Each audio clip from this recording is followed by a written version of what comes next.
Alright, now that I have successfully removed all of my pieces and the water is now all nice and gross and yucky, and I did so with tongs, one thing I just want to point out is when moving the bricks and lids, I always set them over here and don't touch this plant.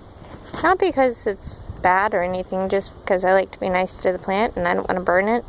And it's a nice little life too, and don't be mean to the plant. Jeez. So I just neatly stack them up over here. That way all the lids are accounted for and all the bricks are out of the way. And it's not in the nice little pathway. Nobody's going to trip over them. You're not going to trip over them when you're pulling your pieces out.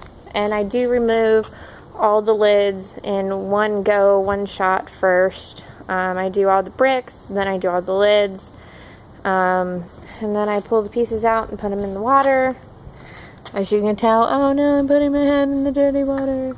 As you can tell, I do put multiple pieces in here.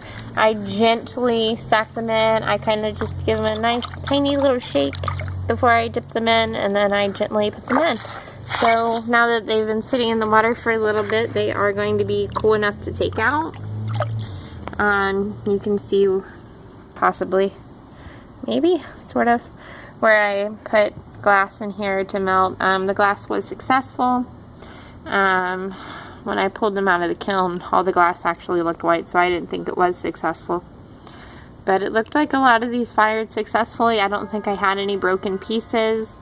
I think I did lose some stilts though, but that's okay. I knew that was a risk going into it. That's why I buy my own stilts. You should not use the stilts from the actual glazes. We don't have very many stilts as is because stilts are kind of expensive. Brian Fort is very nice and he does sell them, but you know, as you'll notice on a lot of these pieces, they do look kind of dark and dingy. Oh look, my battery's getting low. They do look dark and dingy. When you go inside, you scrub them off. I will show you my technique for scrubbing them off because I feel like I do it differently than everybody else.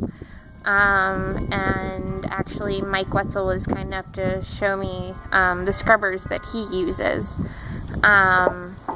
So he's helped me a lot in figuring out Raku and stuff like that and figuring out my own techniques. So thank you, Mike Wetzel. But, you know, like this one, for instance, looks very, very dark. That might have been one of the glazes I used, but it should have been, I think, red and yellow, I believe. But anyway, this video has been long enough, so I'll spare you the boring chitter.